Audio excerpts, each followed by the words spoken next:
Hello and welcome to another Smaulgld live stream. It is Tuesday night, October 9th, 2018. Tonight's topic will work for food. We're going to get into that in a bit. But first,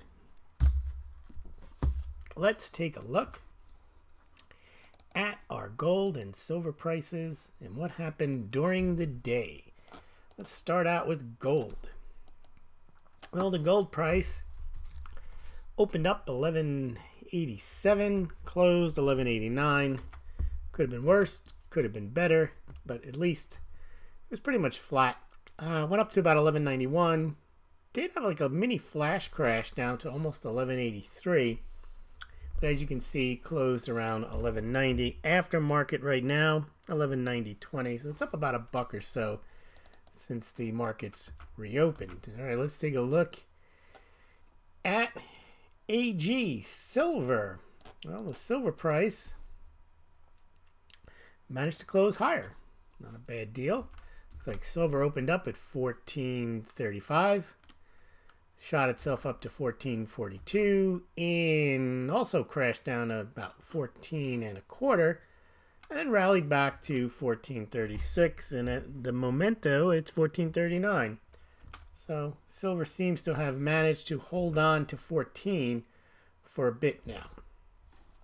What does that do for our gold silver ratio? You know, the one that's going down to 16 to 1. LOL to that. Well, where's the gold silver ratio? I bet it's still over 80 to 1. And yes, it is. It's 82.81 to 1. Down this month, though. It had reached 85 for a while. It stayed at 85 from September 11th to September 20th. And has gone down as low as 81 to 1 at the beginning of the month. And now it's back to close to 83 to 1. So not much movement there on the gold-silver ratio. I think when I started out tonight, I was showing a chart on gold ETFs. It's worth taking another look at. A lot of things to mention. It's kind of a catch-up night on the gold and silver markets.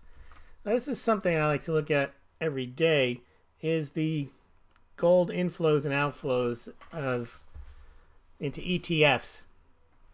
Now, Turd Ferguson and I agree and disagree on what this means.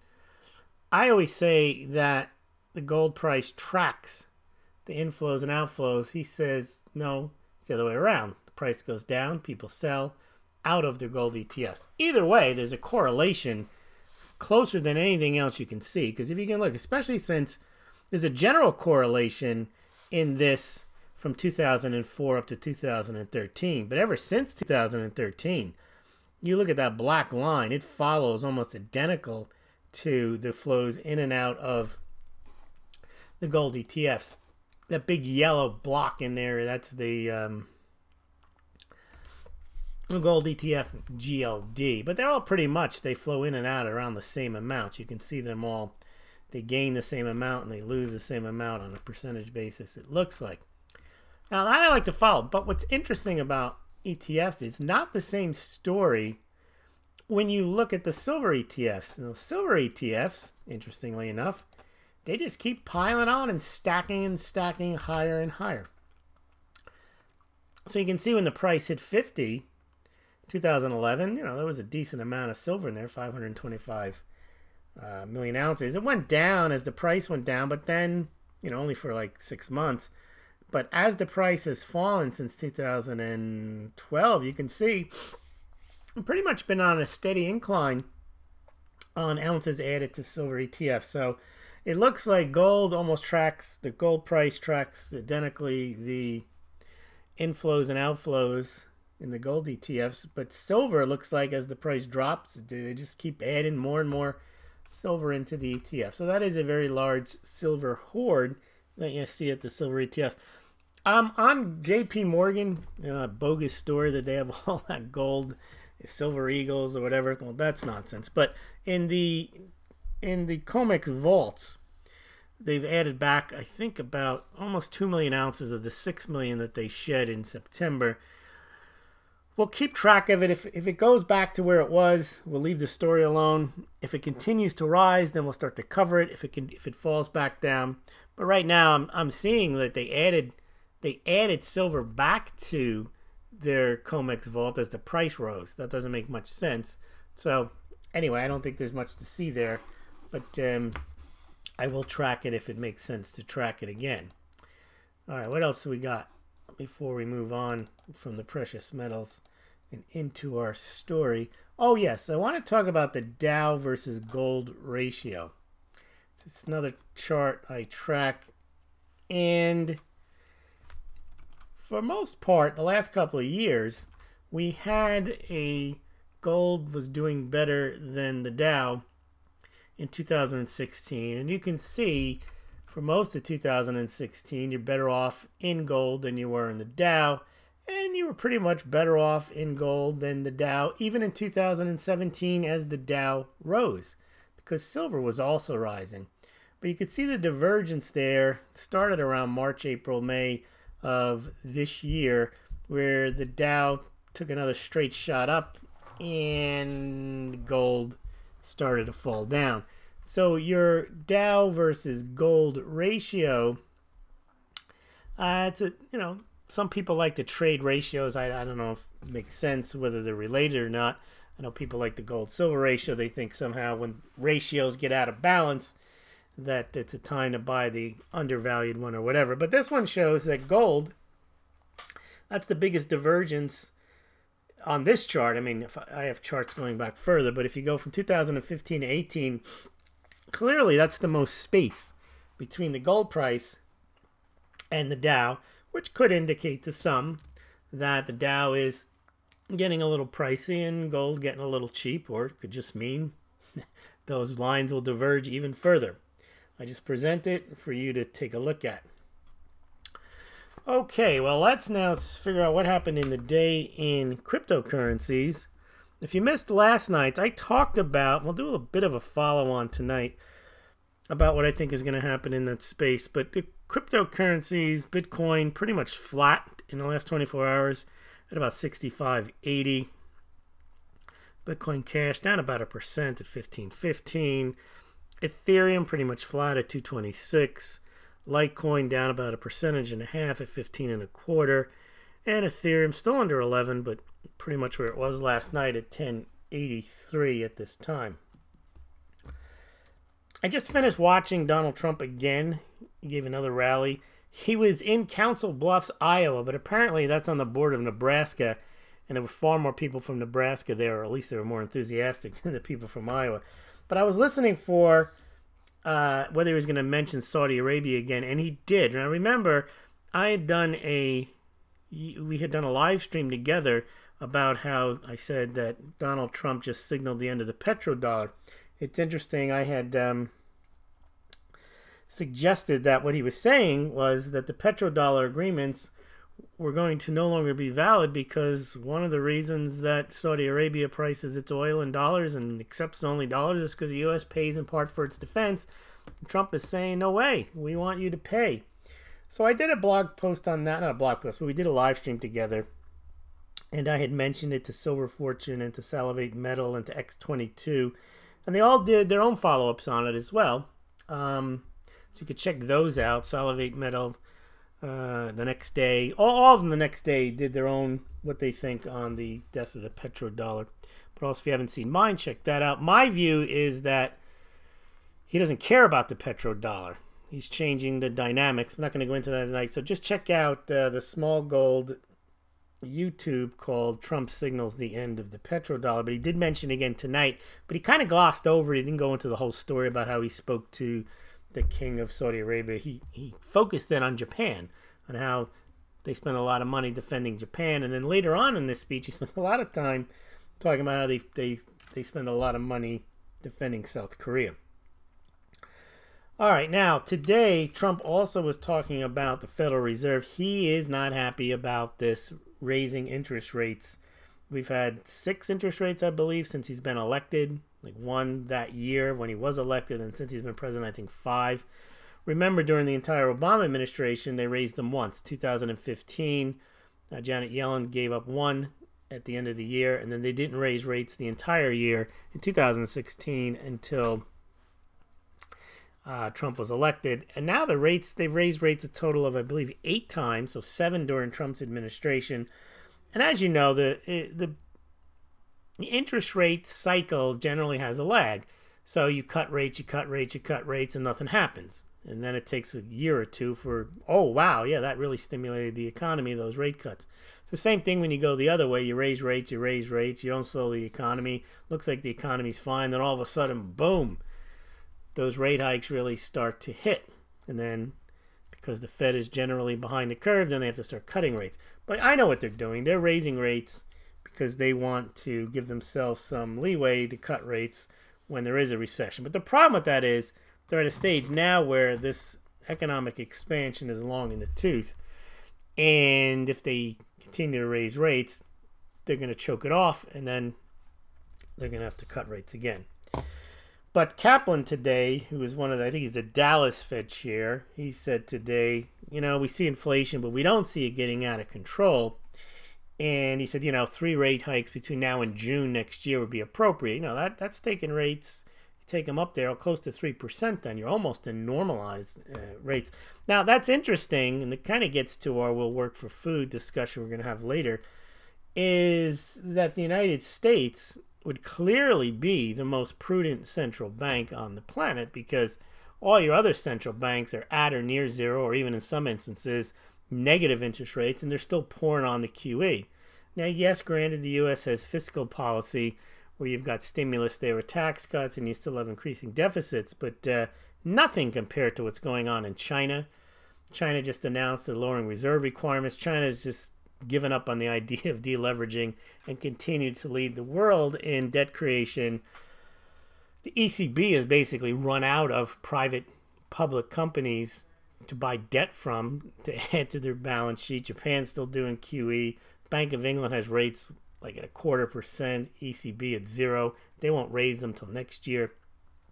So the United States and the Fed have, in a fiat currency world, I would say the most prudent fiscal policy, although one could argue very cogently that Russia has the best central bank in terms of not having a lot of debt and running a tight ship, adding gold to reserves, not having a lot of debt, and having relatively high interest rates. The problem with Russia, though, is because it has political issues and it gets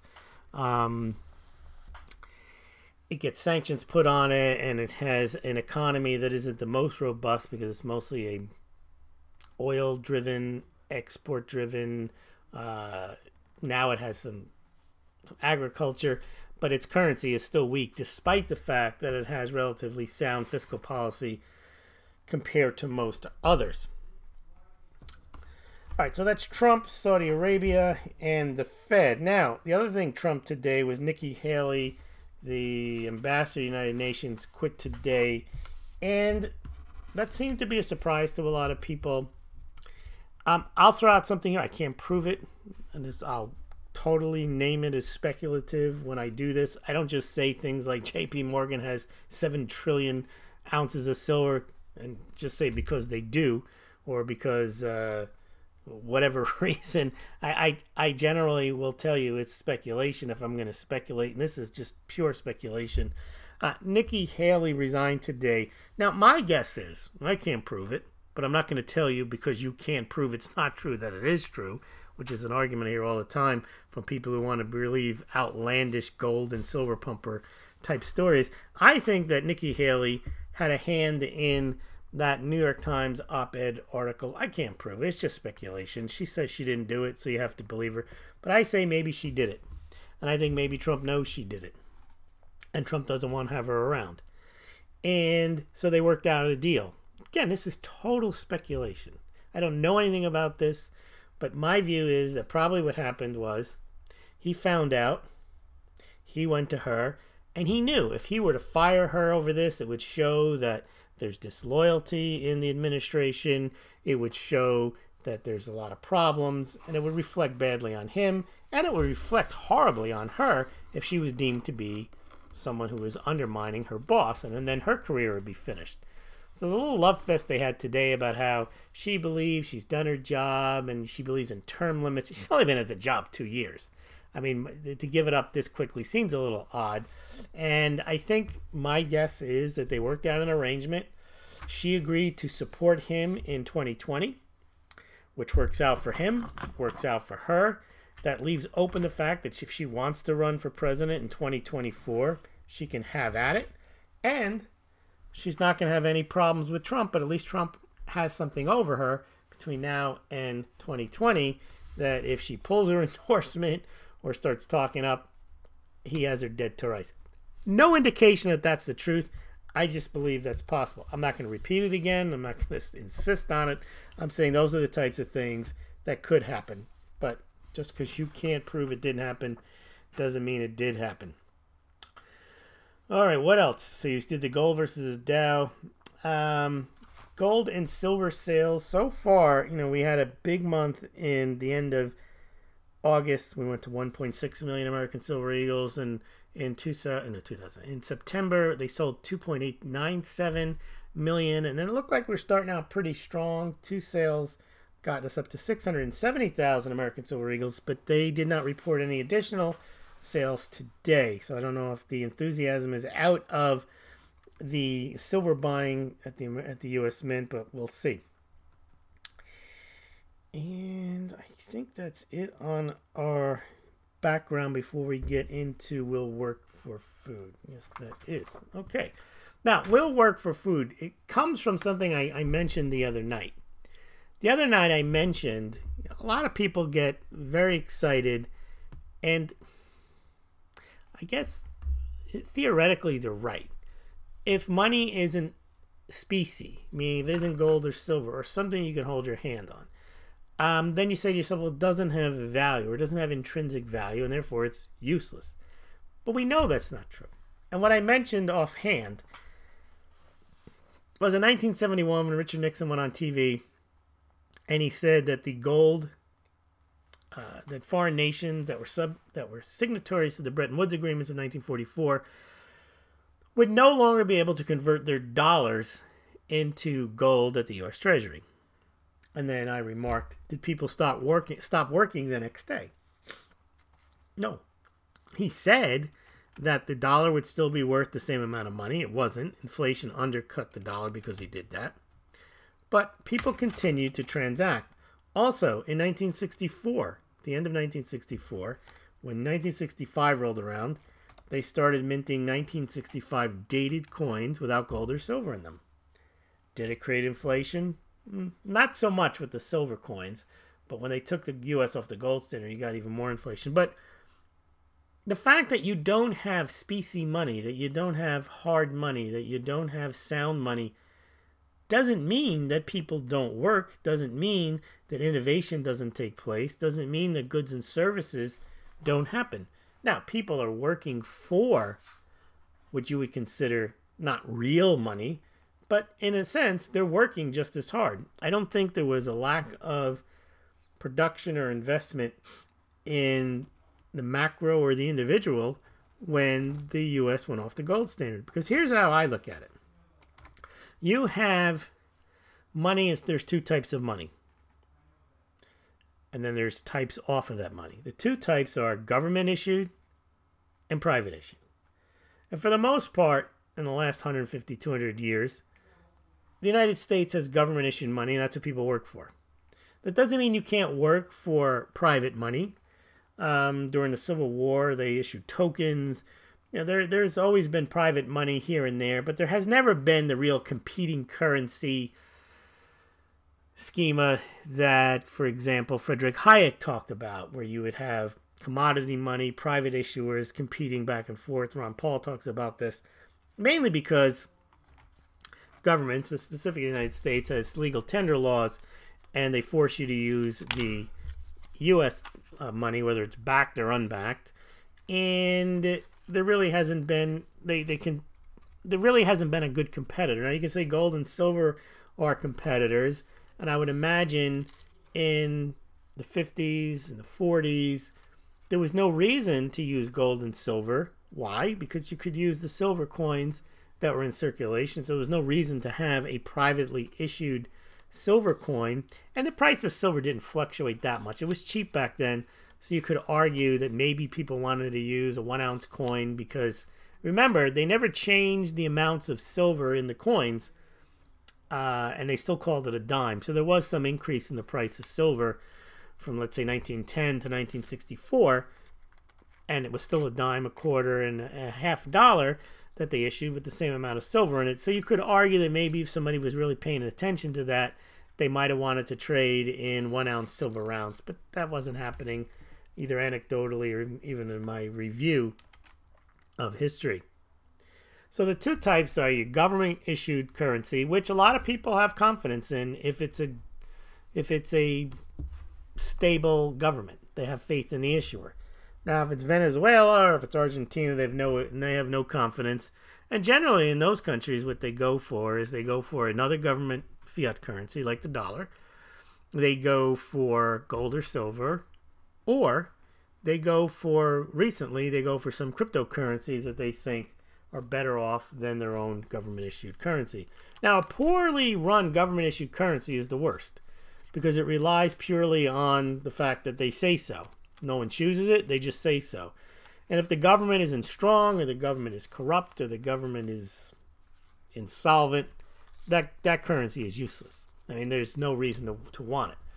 So you'll want another fiat currency like the dollar or the euro. Not that they don't have their own issues, but by comparison, they're not Venezuela, they're not Argentina.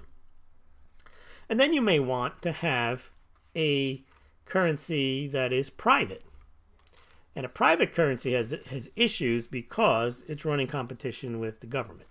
So you've got Bitcoin, you got Litecoin, you got gold, you got silver. And governments don't like competition. Everyone knows that. And of those currencies that are private, they can be either unbacked or backed. So those are your types of currency. Now, the reason I mention this is when I said last night that did people stop working when they took us off the gold standard? The answer is no. Did people stop working when they took the silver out of the coins? The answer is no. So when people go around saying that the dollar is toilet paper, they're missing the point, because they're the same people for the most part who get really annoyed when the prices of gold and silver get manipulated. Well, how are they manipulated? They're manipulated in that worthless fiat currency that they claim not to want. Now, there are some people who go as far as to say, taking the rationale the furthest, measure your wealth in ounces. Okay, well, you can try that, but in the grand scheme of the things, in the world, you're poor. If you've been measuring your wealth in ounces of silver for the last 20 years, you haven't gone anywhere. I mean, since 2000 well, not 20 years, but like 2006 or 7, the price of silver has been around $13, $14, whereas other things have gone up in value. So silver has not been a good buy. There's no way you can look at it other than if you just believe in silver. And that borders on religion or cultism if you just believe in silver, or you believe that it was money in the past and Roman soldiers got it and therefore that's how it's supposed to be today. Well, if companies don't think they got to pay you in silver denarius, and they don't, then you're kind of living in a fantasy land, I think, if that's how you look at it. The reason I mentioned will work for food is back in the 90s, I saw some guy who was down and out, and it was the recession, the first recession we had after the Reagan boom years. It was during the early Bush period. It may have even been during Clinton's first term. But he was holding up a sign, will work for food. Now, essentially, that is what you work for anyway. And it's just that there's an intermediary step, is that you work for, if you're in the United States, dollars, if you're in Europe, euros, if you're in Australia, dollars, Canada, dollars, wherever you are, you work for your fiat currency. Very few people, and I know Gold Money wanted to create systems where you could pay your employees in gold. Most people, they're not interested in that. And I think it's very hard for people who like gold and silver not to realize that gold is not a valid currency. It's not used. Maybe central banks hold it, but they don't spend it. People don't spend gold. They don't spend silver. Even cryptocurrencies, they're designed to be spent, but most people aren't spending Bitcoin or Litecoin or whatever. But they are spending it more than they're spending gold and silver. In fact, people spend Bitcoin and Litecoin to buy gold and silver. So when people say that fiat currencies are worthless, they're only half right, because they're not worthless. Because you're hoping that your gold and silver rise in fiat currency terms. You're also negating the fact that people do work for fiat currencies. People amass fortunes in fiat currencies. They don't think, oh, it's just a bunch of digits I have on a screen in a bank account. No, they've turned those digits into cars, yachts, houses, vacations, and so on. So I think you're doing yourself a disservice when you get so wrapped up in the idea that fiat currencies are worthless. If you don't really believe that, because if you really believe that, you would just send them to me. You'd say, here, have them. I don't need them. They're useless. I don't want them. I think it's almost a I don't want to get into a psychological analysis. It's almost a justification for your investment in gold and silver to insist that fiat currencies aren't worth anything, and that because the U.S. has debt, that therefore the money isn't worth anything, and therefore there's going to be a collapse. Now, that is true that countries or people, when you have a lot of debt, eventually there is going to be a collapse. That doesn't mean it's going to happen now. And also, last point I want to make about all this is, again, as I mentioned at the beginning, the United States, while it has debt, is not the big offender in debt.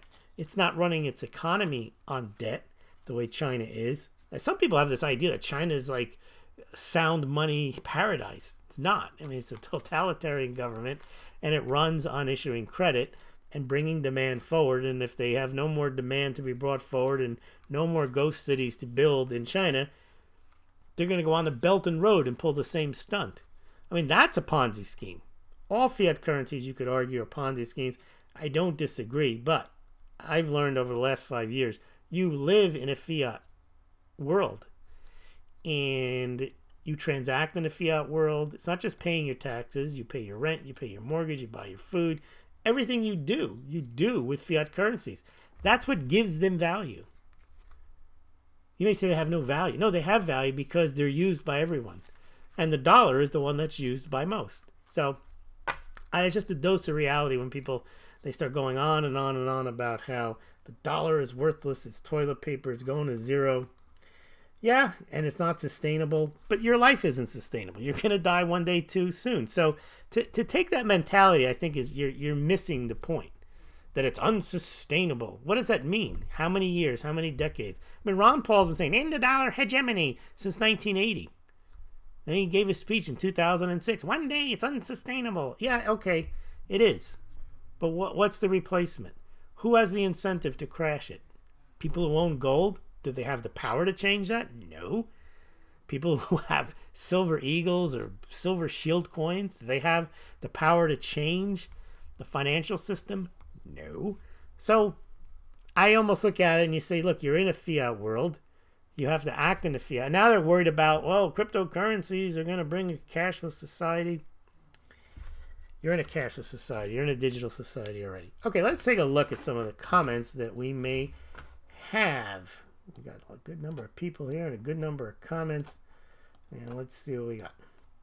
Not me has joined. He says a small crowd gathers. Anticipation builds for the appearance of Smaulgld. Crypto Shrugged author, here he is. Oh, good evening. Got my mug back here in Mexico. It's a beauty. He's got that Smaulgld mug. Now, if memory serves, I don't quite remember what Crypto Shrugged, our resident author, whether he ordered the classic or the super classic mug. I'm going to show you both of them. There they are, the classic and super classic mug. Will work for his silver, absolutely. Silver Wolverine is here. He's been putting out a lot of content. Go to Silver Wolverine's channel. A lot of stuff going on over there, for sure. Crypto Shrug author says, would love to hear your thoughts you have on mining stocks. Well, my thoughts, and it's not investment advice, they have been destroyed. And you know what's been the ones that have done better? I'm not going to go into a long thing. I might have even done a podcast on this. Are the streamers are the ones that actually yeah, I did do a podcast on this. They make it worse. Here's why. The streamers lend money or buy streams, which is in a sense giving these mining companies operating money so they continue to operate in return for obscenely low gold and silver product at a low price. So they may get they may give them $20 million and say, okay, we get silver for $8 an ounce, $4 an ounce, gold for $200 an ounce. Well, that means the mine is working for nothing. And the problem I have with streamers are, it's a great deal. I mean, if the streamers don't have any risk other than capital risk, is that these companies, these mines probably would go out of business without this financing, which would be a good thing. Then you wouldn't have gold and silver being mined. So what's happening is, because there's finance available on these, what I think are obscene terms, then the streamers make some decent money, even as the if you look at some of the prices of the streamers, Sandstrom, Franco-Nevada, Royal Gold. Again, not investment advice. I'm not saying go look at them to buy them. If you're going to buy them, do your research, talk to your investment advisor. But they actually don't do as badly because they don't have any operating expenses. They don't have to hire miners. They basically just have to make a contract. Their risk is that the miner says, "Well, screw you. I'm not even going to bother, mining and giving you your gold for $200-300 an ounce." But I think they're harmful to the industry, because they are a natural market, but in a market without them, a lot of these mines would go out of business, and if they went out of business, you'd have less supply, and that might be a good thing for the price. So these streamers actually keep these companies in business when they should have gone out of business. All right, Eli just made it in. Good to see you, Eli. Dr. Medesco Lico, my money is on Pompeo. It's possible, but I would think somebody leaking,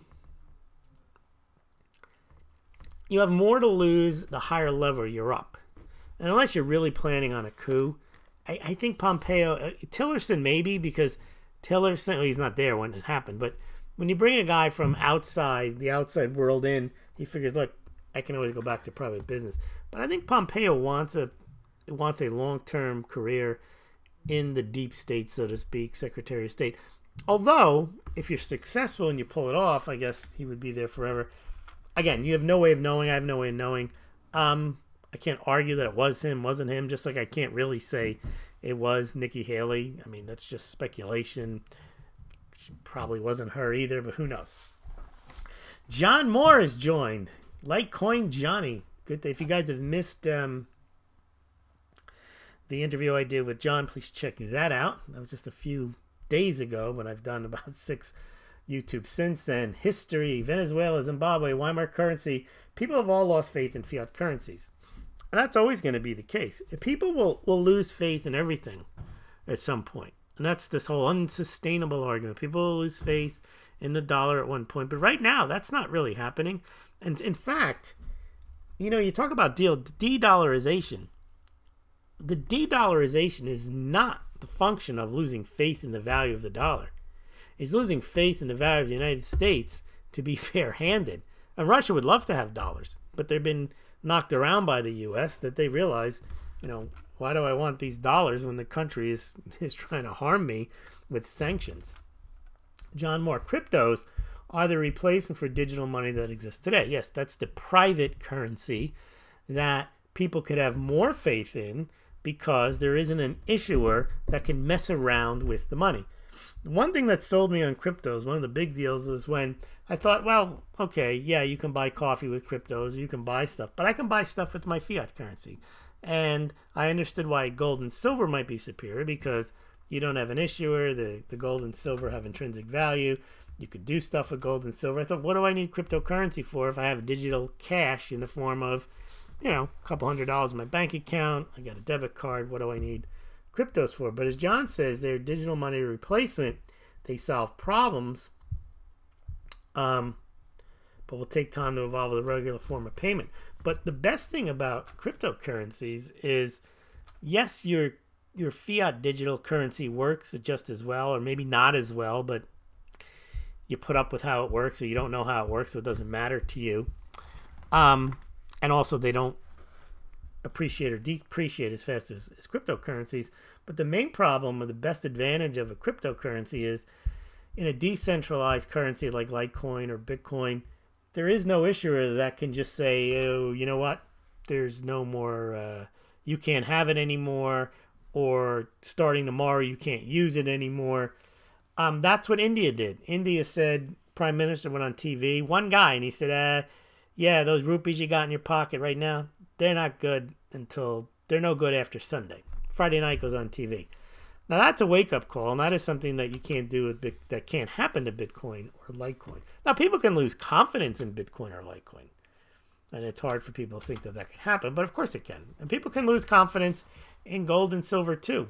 They may not be able to go to zero, but in a sense, if people don't want them as much, or they don't feel they're a good medium of exchange, that does knock off some of the value of silver. Silver, I think, has lost value because it's no longer considered a currency that would be used or is used at all. It has intrinsic value for its industrial use, or its jewelry use, or just its rarity, but it doesn't have use as, oh, let's make it into coins and we can spend them. More people are transacting with cryptocurrencies than they are gold and silver. Dr. Medesco, Esquire, history true, but there has been many more deflationary economic crises than inflationary ones. Yep. Deflationary crisis, deflation is just good for the people. Well, I guess generally deflation, if you view it as the cost of production goes lower, demand increases, but because manufacturers want to meet the demand, they continue to find more efficient ways of production and they keep the price low. Yes, that type of deflation is very, very good for consumers. And you saw that during the Industrial Revolution, prices of things going down. You see it in certain segments where the government's not involved, where computers, things that, not education goes higher every year, but the cost of computing power goes lower because the government's not subsidizing, they're not subsidizing it. So yes, that type of deflation. But if you have a deflationary depression where the reason prices are going down are not a result of technological innovations or better production, but solely because people are poor, they just can't buy stuff.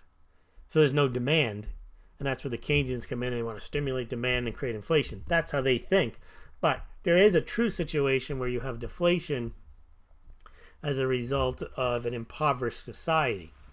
But creating inflation doesn't fix that. That just makes the misery worse. So for example, you had deflation in the Great Depression, and what they tried to do to fix it actually extended the depression.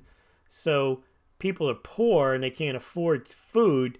So to create inflation, Roosevelt says, why don't you burn down the cornfields and raise the price of corn so that the farmers get more money? I mean, that's ridiculous. Now people have to pay more for corn. They slaughtered livestock, so now people had to pay more for food. It doesn't make any sense.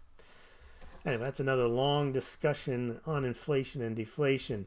John Moore, how do we know, says Dr. Medesco, that IT firms won't find a way to transfer fiat money around the world with blockchain? Why would you need cryptos? I'm going to answer it before I even look, because you can put on a blockchain, but if it's a centralized blockchain, you're not really doing anything special. It's a decentralized blockchain. Yes, Dr. Medesco says the Great Depression was a deflationary crisis.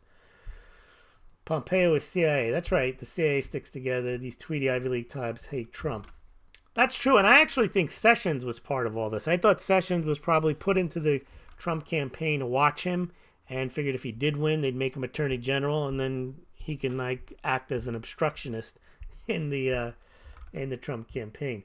You need cryptos if you want any type of freedom, says John. If you rely on blockchain of the big IT firms, they buy any freedom. Yeah, well then you just have a tracking and tracing type of situation because you got everything on a blockchain, but you don't have that decentralized character that you have in Bitcoin and Litecoin.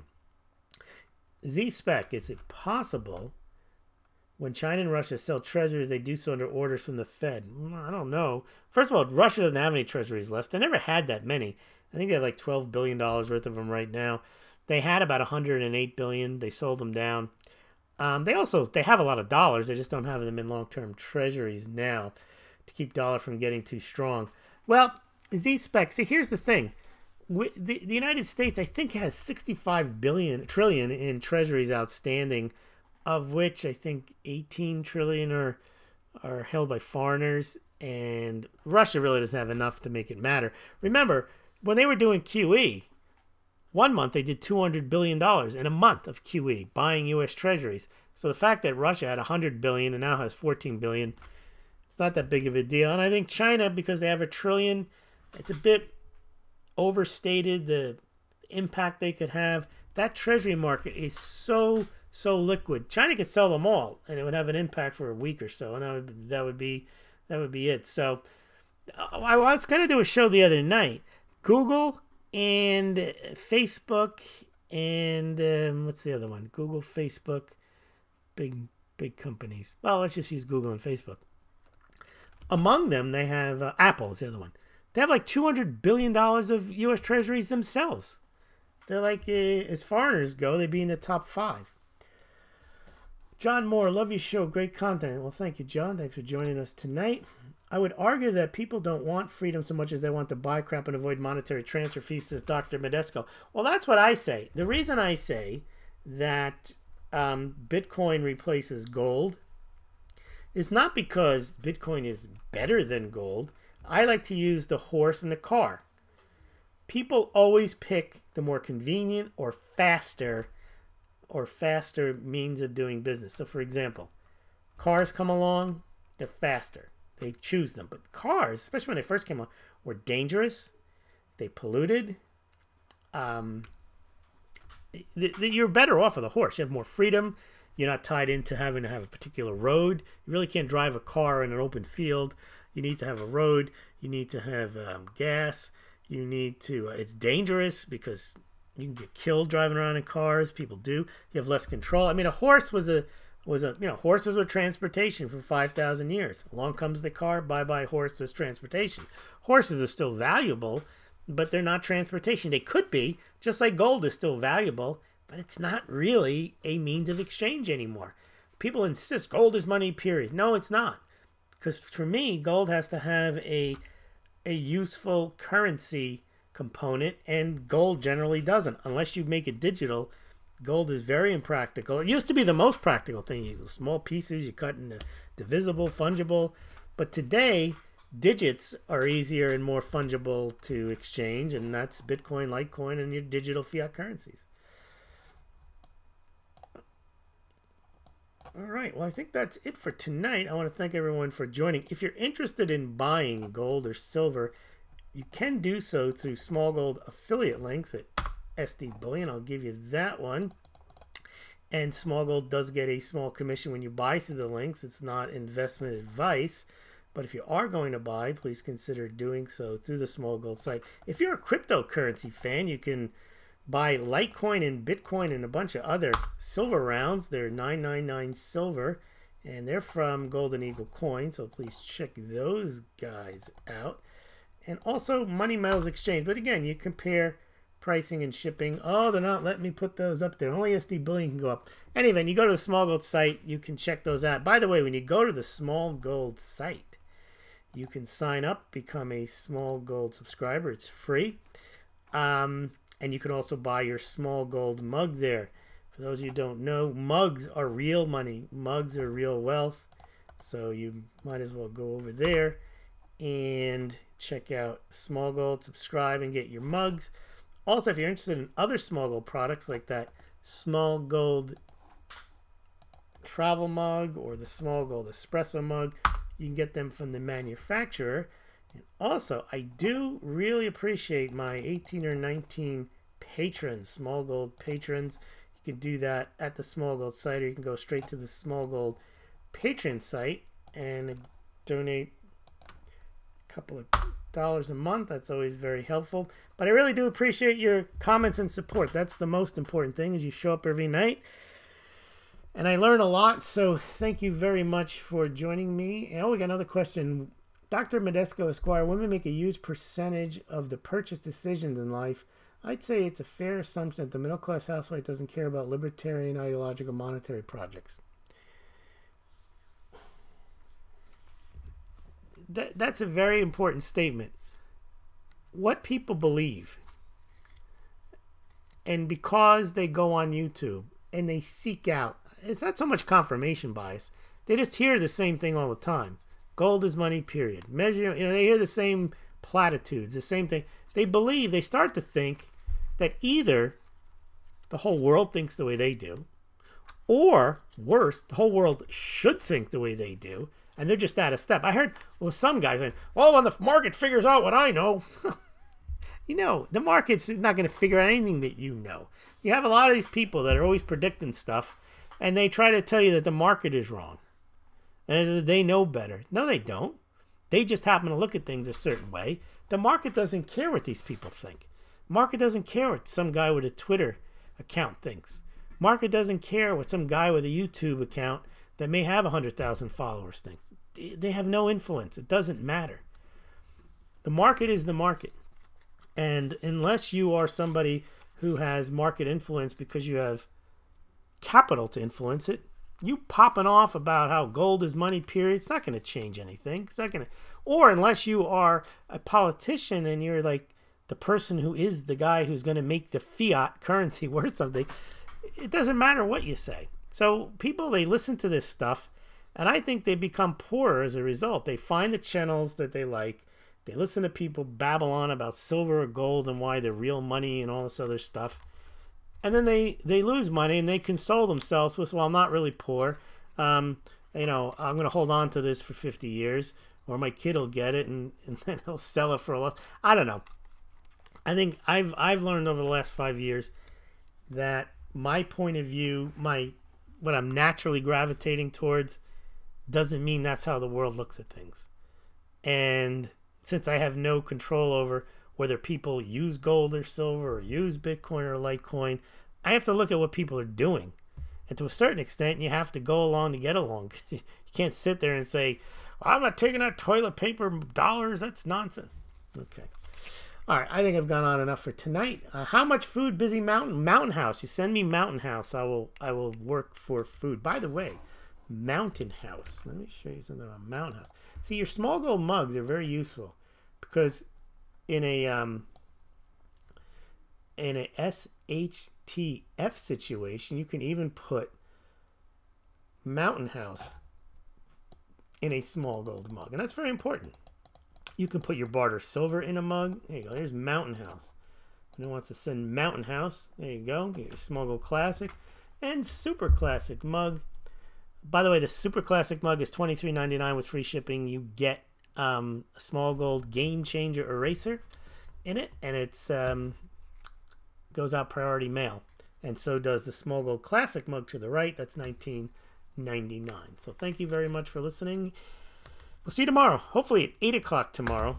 I won't have any Trump speeches to watch. I think he's probably going to be up every night, probably between now and election day. But I do want to hear what he has to say about Saudi Arabia and any other things that might impact the financial markets. So thanks for listening, and we'll see you tomorrow.